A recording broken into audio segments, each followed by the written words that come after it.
सर्वगण हितरक्षमुपासते दया मामथनेन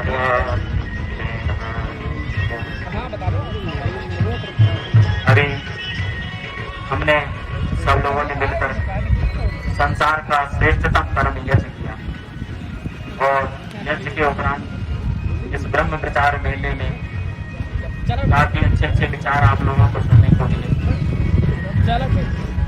बताया कि महर्षि स्वामी देवदयानंद सरस्वती लगभग 200 वर्ष पहले यहाँ आए थे और उन्होंने यहाँ सत्याग करके एक समाज को नई दिशा दी थी और उसी का परिणाम ये है कि हम यहाँ आज बैठकर ये कार्यक्रम कर रहे हैं और वेदों का प्रचार जगह पे जगह कर रहे हैं। दयानंद सरस्वती जी आए थे तो वो एक उद्देश्य के साथ आए थे ताकि सारे संसार को हम वेदों की ओर ले जाए। तो उस उद्देश्य को पूरा करना हमारा कर्तव्य है कि हम चाहें कि पूरे संसार को हम वेदों की ओर लेकर चलें और वेदों की ओर कब ले जाएंगे इस संसार को और कैसे ले जाया जाएगा इस पर थोड़ी सी हम चर्चा करेंगे। माने स्वामी देवदयानंद सरस्वती जी की बहुत बड़ी इच्छा थी कि इस संसार में वेदों के मानने वाले हों और वेदों के अनुसार चलने वाले लोग हों ताकि इस संसार में ये जो कुरीतियां फैली हुई हैं जिनसे मानव जाति को हानि होती है वो नष्ट हो सके। तो महर्षि दयानंद सरस्वती जी इस उद्देश्य में जगह बेजगह जाकर अपना प्रचार वेदों का किया करते थे। इसी के तरीके से हमको भी क्या करना चाहिए, हमको ये करना चाहिए कि वैदिक रीति और वैदिक संस्कृति लाने के लिए प्रयास करना चाहिए और उसका मेरी समझ में तो सबसे बड़ा प्रयास ये है कि हमको वैदिक शिक्षा लागू करनी चाहिए और वैदिक शिक्षा लागू करने का ये कारण होगा कि हमारे देश में वैदिक लोग अधिक होंगे और वैदिक लोग जब हमारे देश में अधिक होंगे तो हमारे देश से विदेशों में भी हमारी संस्कृति फैलेगी। इससे सारा संसार सुखमय हो जाएगा। यानी स्वामी दयानंद सरस्वती जी जो उद्देश्य के लिए यहाँ आए थे उन्होंने जिस उद्देश्य के लिए जन्म लिया था वो उद्देश्य पूरा हो सकेगा। तो शिक्षा नीति हमको अपने देशों में लानी पड़ेगी और उस शिक्षा नीति को लाने के लिए सबसे पहले हमें जो हमारे यहाँ टूटी फूटी जो खराब से खराब शिक्षा नीति है उसको सबसे पहले नष्ट करना होगा, उसका विरोध करना होगा। माने कि हमारे देश में सबसे ज्यादा इस समय कॉन्वेंट विद्यालय चल रहे हैं, उनका विरोध करना होगा। कॉन्वेंट विद्यालय कैसे हैं?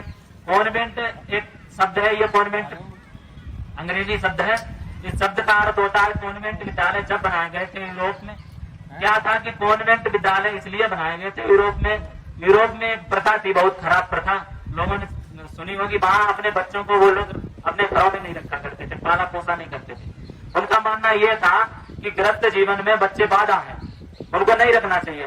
तो वो क्या करते थे, बच्चा पैदा करके छोड़ दिया करते थे। अब उस बच्चों को पालने का काम किसका हुआ करता था? सरकार का। तो सरकार एक संस्था बनाती थी, उसका नाम हुआ करता था कॉन्वेंट स्कूल, जो अनाथ बच्चों को पाला करती थी। कॉन्वेंट विद्यालय जो हुआ करते थे वो अनाथ बच्चों को पाला करते थे और वहाँ रहने वाले जो वहाँ के टीचर हुआ करते थे, शिक्षक हुआ करते थे, वो बच्चे उनको फादर कहते थे। हाँ, तो कॉन्वेंट विद्यालय वहाँ इसलिए खोले गए और जब मैकाले ने हमारे देश में यही शिक्षा नीति लेकर आया तो उसने हमारे देश में भी कॉन्वेंट विद्यालय खोल दिए। तो हमको सबसे पहले क्या करना होगा, कॉन्वेंट विद्यालयों का विरोध करना होगा और अपनी प्राचीन शिक्षा नीति के लिए हमें क्या करना होगा। आपने कभी विचार किया है कि कॉन्वेंट स्कूल इतने बढ़िया, इतनी उत्तम उसमें व्यवस्था कैसे हो जाती है? तो मैंने एक दिन पता किया, ये हमारे यहाँ एक कॉलेज है उधर जमौर में, तो उसमें 2200 रुपए प्रतिमाह फीस, इतनी भारी फीस। तो व्यवस्था तो उसमें बढ़िया होगी ना। तो आपसे इतनी फीस लूटी जा रही है, उसके बाद व्यवस्था भी बढ़िया देनी पड़ेगी, ये तो उनका कर्तव्य है ना। तो उतनी बढ़िया व्यवस्था के लिए बच्चों क्या करते हैं कि स्कूलों में, कॉन्वेंट स्कूलों में भेजते हैं। अगर वही खर्चा हम वैदिक गुरुकुलों को, आर्य समाज के गुरुकुलों को उतना ही खर्चा देने लगे तो उनमें व्यवस्था नहीं बढ़िया हो जाएगी, उनमें भी बढ़िया व्यवस्था हो जाएगी और हम अपने बच्चों को उसमें पढ़ा सकते हैं। यानी वैदिक शिक्षा नीति जब तक नई देश में आएगी और वैदिक गुरुकुल जब तक देश में नहीं चलेंगे तब तक हम समाज को नहीं बदल सकते हैं। एक दिन मैं विद्यालय गया था तो यहाँ एक व्यक्ति मिला, उसने मेरे से प्रश्न कर दिया। वो मेरे को सुनता रहा कई बार, तो उसने प्रश्न कर दिया कि आप तो विरोध करते हैं हर चीज का, आप देखो विरोध कर देते हैं इन विद्यालयों का, इन मॉडर्न साइंस का विरोध कर देते हैं। इतनी बढ़िया शिक्षा नीति है, इसकी वजह से इतना देश आगे चला गया, इतनी टेक्नोलॉजी में आगे चला गया देश, इतने उद्योग में, व्यापार में आगे चला गया देश, हमारे देश की उन्नति हुई है, अर्थव्यवस्था में आगे चला गया देश। भाई ये हुआ कैसे ये हुआ तो आधुनिक शिक्षा नीति से। उसने मेरे से ये प्रश्न किया और तुम इसका विरोध करते हो। मैंने कहा शायद तुम्हें ये नहीं पता कि हमारी शिक्षा नीति कैसी थी, तो उसका पता करना पड़ेगा कि हमारी शिक्षा नीति कैसी थी। तो मैंने उससे कहा थोड़ी सी बात मेरी सुनिए, एक आपको घटना शेयर करता हूँ। जब महात्मा गांधी गोलमेज सम्मेलन में गए थे तो जहाँ एक अंग्रेज ने उनसे एक संवाद कर दिया था कि अगर अंग्रेज ना भारत में आते तो इस भारत का कोई उन्नति नहीं होती, इस भारत की कोई उन्नति नहीं होती, व्यापार में भारत आगे नहीं जाता, टेक्नोलॉजी में भारत आगे नहीं जाता। उन्होंने ये प्रश्न कर दिया कि भारत में जो शिक्षा नीति है वो अंग्रेजों की बनाई हुई शिक्षा नीति है, इसी से भारत की उन्नति हो रही है। तो महात्मा गांधी को ये बात बहुत खराब लगी। महात्मा गांधी ने कहा कि ऐसा नहीं है, कि हमारे देश की शिक्षा नीति बहुत अच्छी थी। तो उन्होंने पूछा कि ये तुम किस प्रमाण पर कह रहे हो कि तुम्हारे देश की शिक्षा नीति अच्छी थी, तुम्हारे पास कोई प्रमाण है?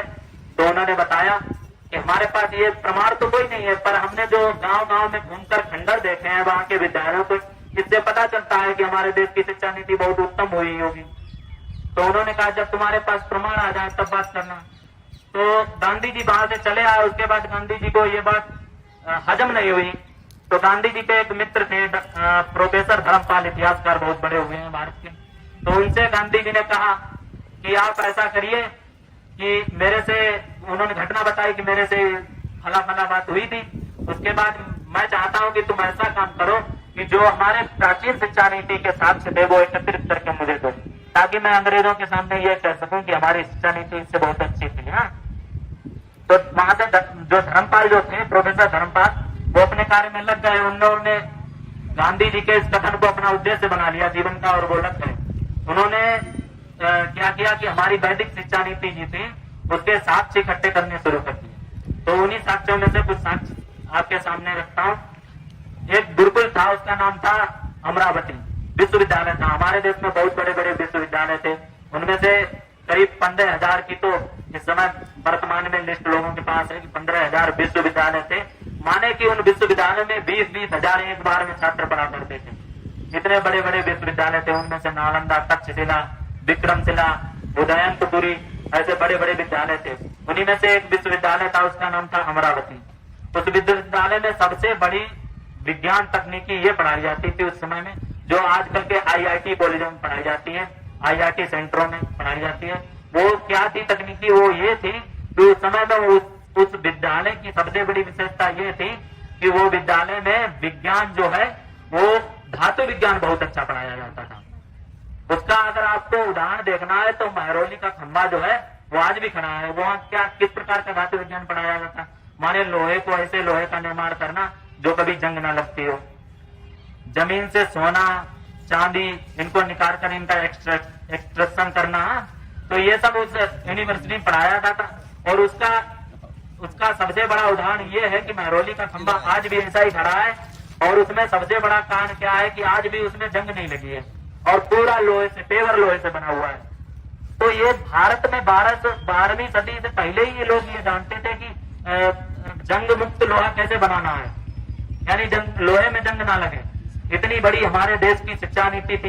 एक आपको जानकारी और शेयर कर दूं, एक दक्षिण भारत में बांध है जो आज भी स्थित है, दुनिया का सबसे पुराना बांध माना जाता है, कोल्लई बांध उसको कहते हैं ना।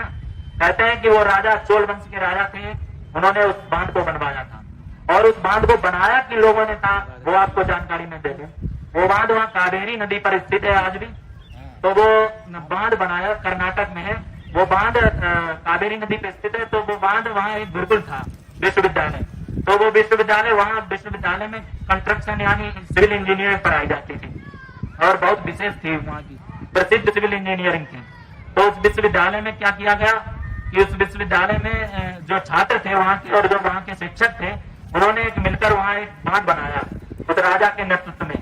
और वो बांध आज भी खड़ा है, लगभग 2000 साल पुराना बांध, और आज भी उसी तरह खड़ा है, चूने पत्थर से बना हुआ, जो इतने उत्तम, इतनी बढ़िया हमारे यहाँ की टेक्नोलॉजी थी। और आप कह रहे हैं, मैंने उसको समझाया, मैंने कि आप कह रहे हैं कि हमारे देश में टेक्नोलॉजी ही नहीं, अंग्रेज आने के बाद टेक्नोलॉजी आई। तो क्या करना होगा? हमको वैदिक शिक्षा नीति लानी होगी। और वैदिक शिक्षा नीति जब ही ला सकते हैं जब हम अपने घर में शुरुआत करेंगे, अपने बच्चों को कॉन्वेंट स्कूल में भेज कर, छोड़कर, उनको कॉन्वेंट स्कूलों को छोड़कर गुरुकुल में भेजना पड़ेगा, तब हम शुरुआत कर सकते हैं। हमको विरोध करना होगा और स्वयं से पहले शुरुआत करनी होगी। अगर हम स्वयं से नहीं, पहले गुरुवंत करेंगे, दूसरों को समझाएंगे तो कुछ नहीं असर होने वाला। वो कह देंगे आपके तो बच्चे कॉन्वेंट में पढ़ते हैं, हमसे करे गुरुकुलों में पढ़ा। इसलिए स्वयं से सुधरना होगा और स्वयं को गुरुकुलों में बच्चों को पढ़ाने होंगे, गुरुकुलों में दान देना होगा ताकि वहां की व्यवस्था जो है वो अच्छी हो सके और लोग गुरुकुल की तरफ मुड़ सके। कहने का मतलब स्वामी दयानंद सरस्वती जी जिस उद्देश्य के लिए यहाँ आए थे और वो चाहते थे कि स्वामी दयानंद सरस्वती जी हमारे देश में वैदिक रीति आ जाए और फिर से लोग वेदों की तरफ लौट सके। उन्होंने नारा दिया था और लौट चले वेदों की ओर। तो वेदों की ओर लौटने का तात्पर्य यही है, सबसे महत्वपूर्ण वेदों की ओर लौटने का अंग ये है कि शिक्षा, और वेदों की शिक्षा जब तक हमारे देश में नहीं मिलेगी और वेदों की शिक्षा नहीं देश में लागू होगी तब तक हमारे देश में कभी भी वैदिक रीति नहीं आ सकती है, कभी भी हम वेदों का उद्धार नहीं, अपना उद्धार नहीं वेदों के द्वारा कर सकते। उसके लिए हमें बदलना होगा और बदलने के लिए सबसे पहले हमें प्रयास करना होगा स्वयं के घर से, और अधिक से अधिक गुरुकुलों के निर्माण करने होंगे, कॉन्वेंट स्कूलों को बंद कराना होगा, उनका विरोध करना होगा। जब तक हम विरोध नहीं करेंगे तब तक ऋषि के स्वप्न को हम पूरा नहीं कर पाएंगे। जो ऋषि ने शब्द ली थी और जो संकल्प लिया था ऋषि ने उसको पूरा नहीं कर पाएंगे। तो इतनी बात कहकर अपनी वाणी को विराम देता हूँ।